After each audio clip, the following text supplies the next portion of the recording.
బోధలో కూడా మధ్య మధ్య స్థూలాన్ని కూడా చెప్తాను. ఎందుకంటే భక్తి మార్గం, కర్మ మార్గం, యోగ మార్గం, ధ్యాన మార్గం, జప మార్గం, సాకారంగా, నిరాకారంగా, ప్రకృతి పరంగా, స్వగుణ నిర్గుణ ఆకారం. ఆకారం లేనిది ఉన్నాయి, ఆకారం ఇవన్నీ కూడా ప్రత్యక్షంగా ఎప్పుడూ ఉన్నాయి అని మాత్రమే చెప్పదచ్చాడు, ప్రతిపాదిస్తాడు స్వామి.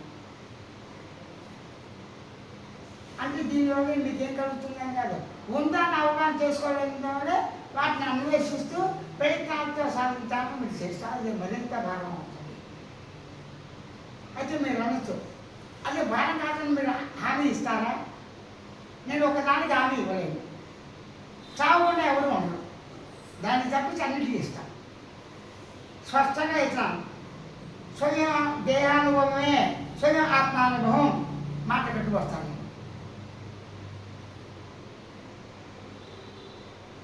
అదే ఏమంటున్నాను, నీ దేహం ఎంత సహజంగా అనుభవంలో ఉందో అంతే సహజంగా ఆత్మానుభవం ఉంది, ప్రత్యక్ష అనుభవం, అపరోక్ష అనుభవం పేరు ఏమైనా పెట్టుకో ఖచ్చితంగా ఉంది. అది బోధ సూచన చేస్తా.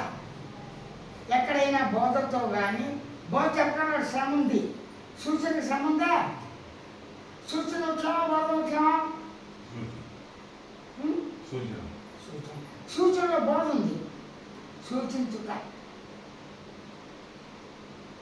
అమ్మ వేడిగా ఉంది, నాకు పైగా లోపల వేడిగా ఉంది, ఏం లేదంటే చూడు ఏమి లేదుగా, చలిగా ఉంది, అదే ఇది మలేరియా లేదుగా అంటే వేడిగా లేదు, చలిగా ఉంది, వణుకొస్తుంది, జ్వరం ఉంది, జ్వరం కనబడదు.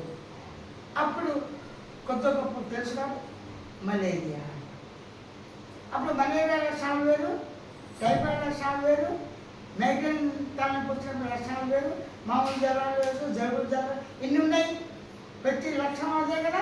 అసలు జ్వరం అనే లక్షణాన్ని గుర్తించడానికి చాలు, దానిలో మళ్ళీ మళ్ళీ గుర్తించాలి. ఇప్పుడు శివ దర్శనం అంటే నీ దేహమే శివ దర్శనం కాదని చెప్పు. ఇక్కడ శాస్త్రం చెప్పిందా లేదు కదా ప్రసక్తి స్పష్టంగా ఇస్తున్నాను. మీ దేహం మీకు ఎంత అనుభవంలో ఉందో ఈ దేహమే శివ రూపం. ఎందుకు అన్ని నామాలు శివుడు ఉన్నప్పుడు నీ దేహంతో ఉన్న వాస్తవం నీ పేరుతో ఉన్న నీ పేరు కూడా ఆయనకేగా. ఒకటి ఆయనకి కన్ను ముక్కు బాధ్యత నీకునే కదా. ఆయనగా ఉండాలనుకో, సపోజ్ చెయ్యి, ఆయన రూపాన్ని జ్ఞాపకం చేసుకో. జ్ఞాపకంతో అలాగుండు, గమనిస్తూ ఉండు. శివుడి యొక్క ఆకారాన్ని, విష్ణువు యొక్క ఆకారాన్ని సాకారంగా పాంబడుగులో అదే పాలసముద్రంలో పడుకున్న నారాయణ ముద్రగాను, రామ పట్టాక్ష రూపంగాను, శివుడి యొక్క శివలింగ ఆకారంగాను, లేకపోతే శివపార్వతుల యొక్క ఆకారంగాను జ్ఞాపకం చేసి సృష్టితో గమనించు. జపం చేయొద్దు, రూపాన్ని గుర్తించి గమనించు. అలా రూపాన్ని గుర్తిస్తున్నాను అనుకునేప్పుడు ఆటోమేటిక్గా నీకు రూపాన్ని గుర్తి వస్తుందా లేదా? ఇప్పుడు మిట్ట మధ్యాహ్నం ఎక్కడికి సూర్యుడు భగభగ మండుతున్నాడు, కళ్ళు మూసుకుని చూసాం కదా ఒకసారి. మిట్ట మధ్యాహ్నం నిప్పులు కట్టే సూర్యుని గమనించు, వచ్చేస్తుంది మీకు. దాన్ని అలా గమనిస్తున్నాక నిజంగా అయిపోతాం. ఆ దర్శనమేగా. అదే చనిపోయిన రాత్రి తెల్లవారిన కళ నాన్నబట్టే చనిపోయినాడు కళ్ళలోకి వచ్చాడా, నువ్వు కళ్ళు వేస్తున్నావు ఆలోచన. అమ్మ నాన్న కళ్ళు కాబట్టి తిరుగుపడ్డాడు, కానీ ఆయన ఏదో డబ్బులు దాచిపెట్టాక ఆ డబ్బులు తీస్తే ఒక పూజారికి గోవుని కొట్టడానికి 50,000 దాచిపెట్టాడు, అది ఇమ్మన్నాడండి, మర్చిపోయాడు, నా కళ్ళు అలా చెప్పాడు అంటే చూస్తే నిజం అయిపోయింది. అప్పుడు 50,000 ఎవరికో గోశాలకు ఇచ్చేసాడు. ఇవన్నీ నమ్ముతున్నాను లేదా? అనుభవం బట్టి నమ్మారా, అనుభవం లేకుండా నమ్మారా? అనుభవం నమ్మకం ఎందుకు? కాబట్టి మనిషి లేనప్పుడు మనిషి యొక్క మాట నమ్ముతాం. కానీ నీ శరీరం ఉందిగా, నీ శరీరం ఉన్నప్పుడు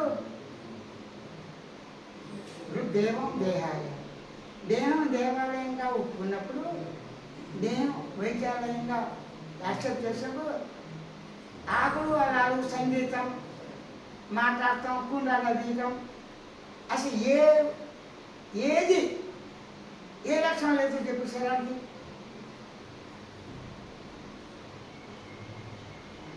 మట్టి చూపిస్తే మన ఇల్లు అంటే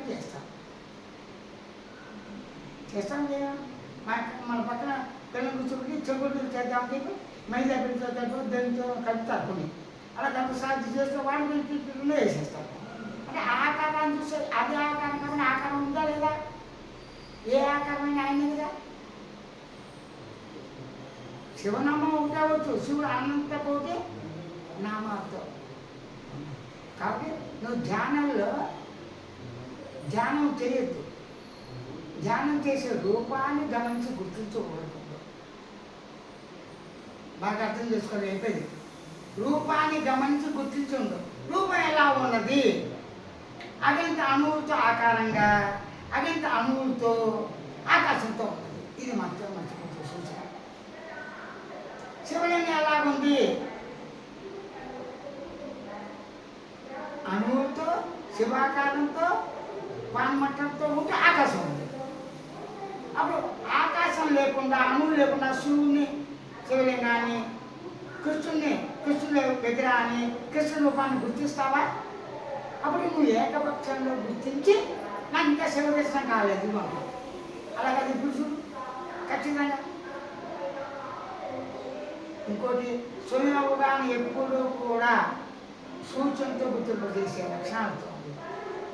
ఇప్పుడు ఈరోజు స్పష్టంగా ఇస్తాను. నాతో సహా మానవాళ్ళందరికీ, ఎందుకంటే ఈ సమస్య మానవాళ్ళకి వచ్చింది, మానవుడికే. కన్ను తెచ్చా మూర్చినా మీరు ఏ వస్తువులు గమనించినా ఆకాశము, అణువులు, ఆ వస్తువులు ఈ మూడు దృష్టితో ఒకేసారి గమనిస్తున్నారు. కానీ ఆకాశాన్ని పట్టించుకోరు, అణువులు పట్టించుకోరు. ఒక రూపాన్ని మాత్రమే తీసుకుని రూపం ప్రయత్నపడ్డారు. అణువులు చూసి